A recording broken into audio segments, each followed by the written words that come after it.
پہلی تاریخ کے اوپر کوشش کی جائے گی سسپینشن کی، تو مجھے سسپینشن بھی ہوتی نظر نہیں آ رہی، کیونکہ اس مقدمے کے اندر 3 سال سے زائد کی سزا ہے، 10 سال سزا ہے، اور 3 سال سے کم کی سزا ہو، جیسا کہ عمران خان کو اس سے پہلے جو تھی وہ سزا سنائی گئی تھی، تو اس سزا کے اندر اس میں بھی تقریباً سزا کو جو سسپینڈ ہونے میں 1 ماہ سے زائد کا عرصہ لگ گیا تھا، تو اس مقدمے میں بھی مجھے نہیں لگ رہا کہ عمران خان ایک آدھے مہینے کے اندر جو ہے وہ اس مقدمے سے نکل سکیں گے، یا اس میں سزا جو ہے ان کی جو سسپینڈ ہو جائے گی مستقبل قریب کے اندر 6 ماہ بھی لگ سکتے ہیں، 8 ماہ بھی لگ سکتے ہیں۔ پھر دوسری جانب محمد بشیر صاحب مشہور معروف جج، جنہوں نے نواز شریف کو بھی سزا سنائی تھی اور الزامات کی زد میں تھے، اب وہی جج جو ہے وہ عمران خان کو بھی توشہ خانہ کے حوالے سے فیصلہ کرنے والے ہیں ممکنہ طور کے اوپر، جلد ان کا فیصلہ بھی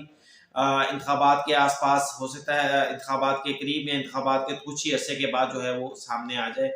اور وہ فیصلہ بھی عمران خان کے بظاہر حق میں آتا ہوا نظر نہیں آ رہا۔ اب ناظرین معاملہ یہ ہے کہ پاکستان تحریک انصاف نے بہت غلطیاں کر لی، 9 مئی کا واقعہ بھی خود کر لیا، توشہ خانہ کی جو گھڑیوں کا معاملات تھے وہ بھی ظاہری بات ہے انہوں نے ان کی جانب سے خود ہی غلطیاں کی گئی تھی۔ پھر یہ سائفر کے مقدمے میں بھی عمران خان نے ایک آفیشیل ڈاکومنٹ کو نان سیریس انداز سے ہینڈل کیا، اور اعظم خان بقول اعظم خان کے کہ انہوں نے کہا کہ مجھے نہیں پتا یہی کہیں ہوگا، آپ ڈھونڈ لیں، پھر انہوں نے عدالت کے اندر تسلیم بھی کر لیا کہ مقدمہ نہیں مل گیا۔ تو پاکستان تحریک انصاف کو اور خاص طور پر عمران خان کو اپنی سیاسی اور قانونی غلطیوں سے سبق سیکھنا چاہیے اب بھی، کیونکہ سیاست کے اندر جو ان کی عوام میں پاپولیرٹی ہے، اس پاپولیرٹی کو آپ صرف عوام کے جو ہے وہ جذبات کے ساتھ ہی آپ اس کو استعمال نہیں کر سکتے، آپ کو ساتھ ساتھ عملی طور کے اوپر اور معاملات کو سنجیدگی کو بھی دیکھنا ہوتا ہے۔ اب ناظرین دوسری بڑی خبر کی طرف آ رہے ہیں، جس میں میں نے آپ سے کہا کہ چیف جسٹس قاضی فائز صاحب ایک تاریخی غلطی کر رہے ہیں۔ تاریخی غلطی کیا کر رہے ہیں جناب؟ صحافیوں کو الیکشن سے چند روز پہلے ایف آئی اے کی جانب سے نوٹسز جاری کر دیے گئے۔ کل بھی چیف جسٹس قاضی فائز صاحب نے مقدمہ سنا، کل میرے خیال سے کل سپریم کورٹ آف پاکستان کی آبزرویشنز بہتر تھیں، اور ہم یہ توقع کر رہے تھے کہ آج جب مقدمہ لگے گا تو ہمیں مزید ریلیکسیشن ملے گی، مزید صحافیوں کو کچھ جو ہے ریلیف ملے گا، لیکن آج سپریم کورٹ آف پاکستان میں معاملات تھوڑے سے مختلف تھے۔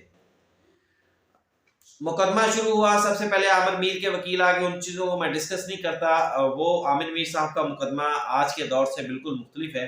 اور پھر یہ بھی ہمیں نظر آیا کہ چیف جسٹس قاضی فائز عیسیٰ صاحب ماضی کے اندر ان کا انٹرسٹ تھا، زیادہ تھا، اور لیکن جو حال میں جو کچھ ہو رہا ہے اس کے اوپر ان کا انٹرسٹ ذرا کم تھا۔ بہرحال چیف جسٹس صاحب نے ایک موقف اپنایا کہ عدالت کے اندر جو ہے میرے سامنے کوئی بھی سی ایم دائر نہیں کی گئی، اور اس لیے میں آج صحافیوں کو ریلیف نہیں دے سکتا، اس میں ہماری بھی غلطی ہے، چلے ہم تسلیم کرتا ہوں میں، اور یہ بھی کہتا ہوں کہ چلو ہمیں یہ تمام معلومات دینی چاہیے، لیکن ہمارے ساتھ بھی اسٹیبلشمنٹ نے کسی حد تک ہاتھ کر لیا۔ اسٹیبلشمنٹ نے تو میں نہیں کہوں گا، لیکن ہمارے ساتھ جو ہے وہ اے جی آفس کی جانب سے ہم سے کہا گیا تھا کہ صحافیوں کے جو 35 نام ہیں جن صحافیوں کو یہ نوٹسز جاری کیے گئے ہیں ایف آئی اے کی جی آئی ٹی کی جانب سے، وہ لسٹ آپ کو فراہم کر دی جائے گی۔ اور ناظرین یہ کوئی لسٹ بنانا، 35 لوگوں کی لسٹ دینا، یہ کوئی اتنا کو بڑا مشکل کام نہیں تھا کہ وہ ہمیں 3 بجے، اگر کل ہماری میٹنگ 1:30 بجے میٹنگ ہوتی ہے، پھر 3 بجے کے قریب ہمیں کہا جاتا ہے کہ دے دیں گے، 5 6 7 8 10، پھر آج صبح کو کہا گیا کہ ابھی لسٹ آپ کو دے دیں گے، لیکن وہ لسٹ ہمیں ابھی تک نہیں دی گئی۔ کن صحافیوں کے نام ہیں ہمیں نہیں پتا، ماسوائے ان کے کہ جن جن صحافیوں کو نوٹسز موصول ہوتے جا رہے ہیں ان صحافیوں کے نام سامنے آتے جا رہے ہیں۔ آج بھی ہمارے سپریم کورٹ آف پاکستان کے 2 صحافی وسیم احمد صاحب ہیں، آج کل پبلک نیوز سے ہیں، ان کا نوٹس ان کے گھر میں گاؤں میں موصول ہوا، اور دلچسپ بات یہ ہے کہ ان کو آج ہی 12 بجے بلایا گیا ہے اور آج ہی ان کو وہ نوٹس موصول ہو رہا ہے، جبکہ وسیم صاحب اسلام آباد میں ہیں، نوٹس ان کے ملتان کے ایڈریس کے اوپر موصول ہو رہا ہے، تو پریکٹیکلی ممکن نہیں تھا کہ وہ آج پہنچ پاتے۔ پھر راجہ بشارت صاحب ہیں، وہ ان کا کہنا ہے کہ انہیں بھی نوٹس موصول ہو گیا ہے۔ ایک عدیل سرفراز صاحب ہیں، بڑے مشہور ویلاگر ہیں، ان کا کہنا ہے کہ گھر پہ کوئی چٹھی آ گئی ہے، ملازمہ نے بتایا ہے، لیکن وہ بتا نہیں پا رہی کہ وہ چٹھی کیا ہے. کوشش کر رہا ہوں کہ اگر وہ نوٹس ہے تو میں اس کی تفصیلات آپ سے شیئر کر دوں. تو صحافیوں کو نوٹس ملنے کا سلسلہ تو آج جاری تھا. آج جب کیس کی سماعت شروع ہوئی تو ہم نے موقف یہ اپنایا، میں نے موقف یہ اپنایا کہ کیونکہ بطور پریزیڈنٹ پریس ایسوسی ایشن میری ذمہ داری تھی کہ عدالت کے سامنے تمام حقائق رکھوں کہ سر اٹارنی جنرل آفس کی جانب سے ہمیں فہرست نہیں دی گئی. اچھا نارملی جب بھی ایسے مقدمات ہوتے ہیں تو اور عدالت کے سامنے جب ایسی گریوینس رکھی جاتی ہے کہ جناب ہمیں تو ہمارے متعلق تفصیلات ہی نہیں معلوم تو ہم دائر کیا کریں، ہم پٹیشن کیا فائل کریں. تو چیف صاحب نے کہا کہ جناب آپ جیسی بھی تھی ادھوری پدھوری جو بھی آپ نے پٹیشن فائل کرنی تھی وہ آپ کر دیتے. سر اگر ہم ادھوری پٹیشن فائل کر دیتے تو اس پہ بھی ہم پھر وہ جھٹکے کھاتے کہ جناب آپ لوگوں نے یہ کیا فائل کر دیا، نہ سر ہے نہ پاؤں ہے. آپ کہہ رہے ہیں ہوا میں بات کر رہے ہیں کہ جناب نوٹسز آ رہے ہیں اور آپ کے پاس تو تفصیلات بھی نہیں ہیں. لیکن قاضی صاحب نے یا چیف صاحب نے آج اس میں کوئی ایسا آرڈر نہیں کیا کہ انہیں لسٹ تو فراہم کر دیں. اٹارنی جنرل نے بھی اس کے اوپر معاملے کے اوپر جو ہے وہ پنجابی میں کہتے ہیں چپیٹ مار لی اور کچھ بھی ہمارے ساتھ شیئر نہیں کیا. پھر ناظرین اس مقدمے کے اندر میں نے اور متی اللہ جان نے ہم نے کافی کوشش کی کہ صحافیوں کے جو نوٹسز ہیں انہیں آج وڈرا کروایا جائے، اور عدالت وڈرا کرنے کے اوپر تو بالکل نہیں آ رہی تھی. لیکن ایک لمحہ ایسے آیا کہ متی اللہ جان صاحب کی جانب سے اور میری جانب سے موقف اپنایا گیا کہ جناب یہ جو کچھ ہو رہا ہے یہ انتخابات میں فری اینڈ فیئر رپورٹنگ کو روکنے کے لیے ہو رہا ہے. الیکشن بڑا کروشل سٹیج کے اوپر ہے، چند روز کے بعد الیکشنز ہیں، ملک میں الیکشنز ہونے جا رہے ہیں. اور یہ صحافی میں نے پھر وہاں پر عدالت صاحب نے موقف اپنایا کہ جناب صحافی اپنی عدالتی ذمہ داریوں کو پورا کریں گے، اپنی صحافتی ذمہ داریوں کو پورا کریں گے، یا وہ ایف آئی اے کے نوٹسز جا کر بھوکتے پھریں گے؟ روز ان کی پیشی ہوگی ایف آئی اے کے اندر. آج ایک کو بلایا ہے، کچھ لوگوں کو آج بھی بلایا، کچھ کو کل بھی بلایا تھا اور کچھ کو کل دوبارہ بلایا گیا. اب میں چیف صاحب کے ساتھ یہ سامنے یہ موقف رکھنا چاہ رہا تھا کورٹ کے سامنے کہ سر کل اٹارنی جنرل سے جب ہماری ملاقات ہوئی جو کل کے نوٹسز تھے تو اٹارنی جنرل نے ہم سے کہا کہ وہ نوٹسز ختم ہو گئے، دوبارہ ان لوگوں کو بلایا جائے گا. آج بلانا تھا یہ کل بلانا تھا.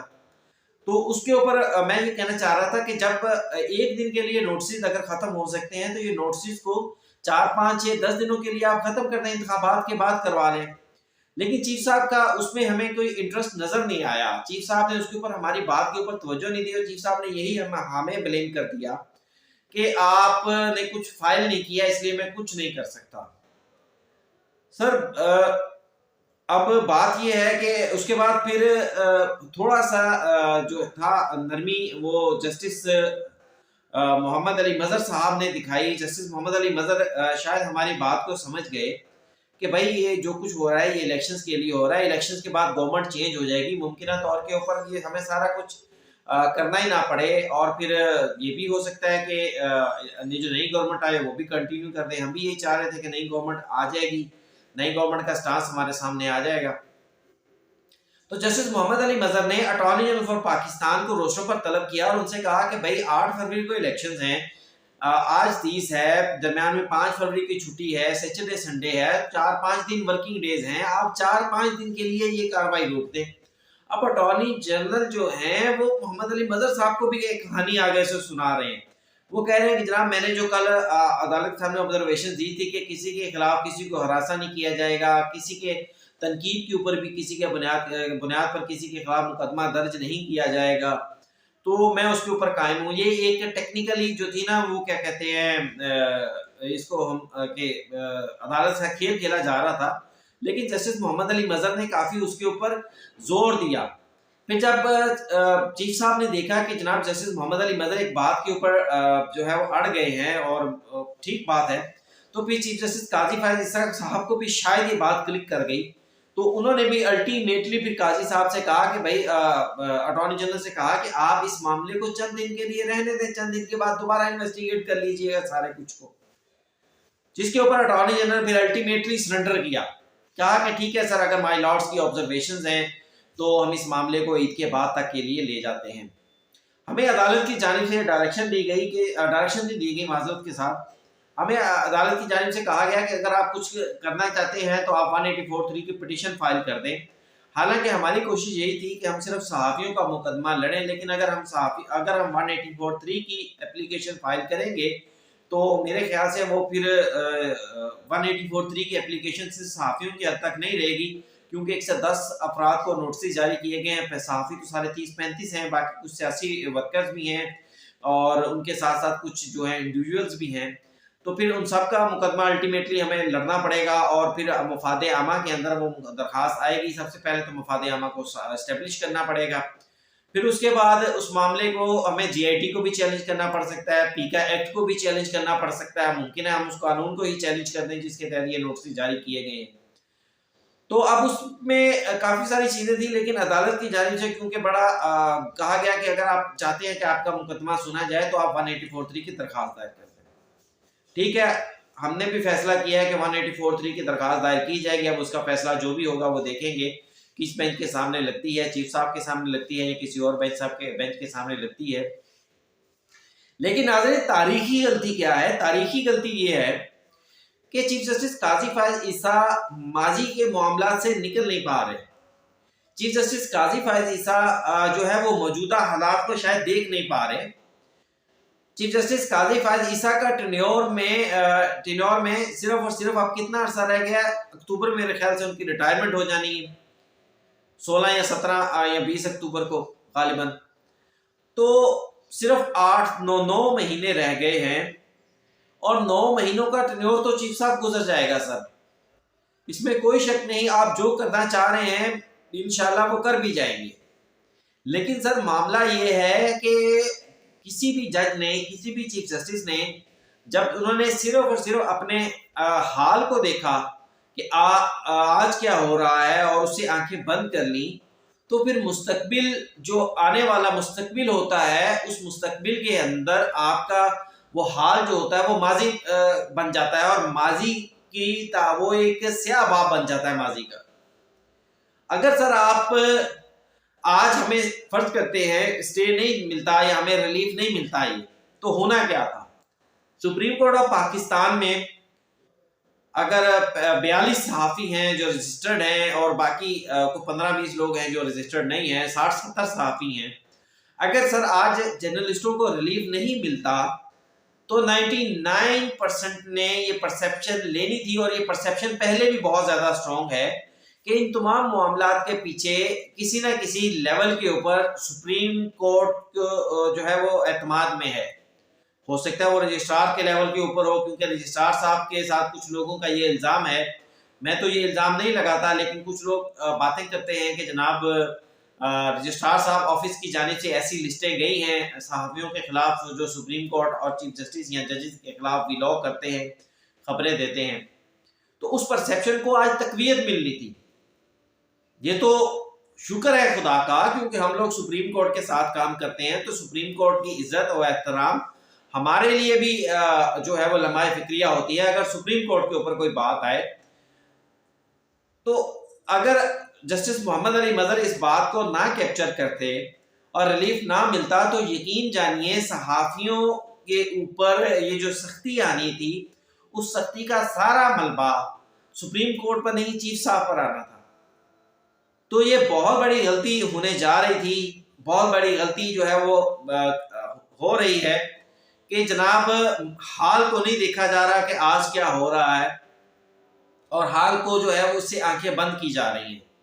تو سر میری آپ سے گزارش ہے، آپ سے استدعا ہے، کیونکہ میں نے اپنے دور کے اندر جب سے میں سپریم کورٹ آف پاکستان کا رپورٹر بنا ہوں 7 سے 8 چیف جسٹس صاحبان دیکھے ہیں، جسٹس افتخار محمد چودھری صاحب کا بھی کچھ دور دیکھا ہے، پھر جسٹس انور ظہیر جمالی کا بھی دور دیکھا ہے، جسٹس ثاقب نثار کا بھی دور دیکھا ہے، آصف سید کھوسہ صاحب کا بھی دور دیکھا ہے۔ ٹھیک ہے، آپ عدالتی لیول کے اوپر کچھ اصلاحات کر رہے ہیں، جسٹس آصف سید کھوسہ صاحب نے بھی کافی زیادہ اصلاحات کی تھی، یہ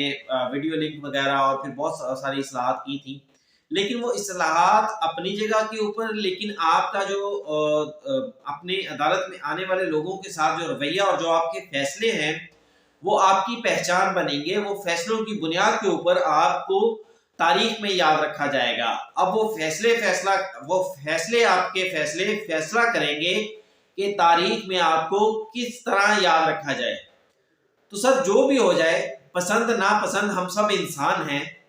ہم سب کسی ایک پہلو کو، کسی ایک بات کو پسند کرتے ہیں، دوسری بات کو پسند نہیں کرتے، کسی ایک شخص کو پسند کرتے ہیں، دوسری شخص کو پسند نہیں کرتے، لیکن کم از کم ہمیں اس چیز کو ضرور مد نظر رکھنا چاہیے کہ ہم جو کر رہے ہیں اس کے نتائج کیا نکلیں گے۔ بس یہی میرا آج کا ویلاگ تھا۔ اس ویلاگ کے ساتھ مجھے دیجیے اجازت۔ ویلاگ کیسا لگا کومنٹس میں ضرور بتائیے گا، ویلاگ کو شیئر کیجیے گا، اور اس کے ساتھ مجھے دیجیے اجازت۔ اللہ حافظ۔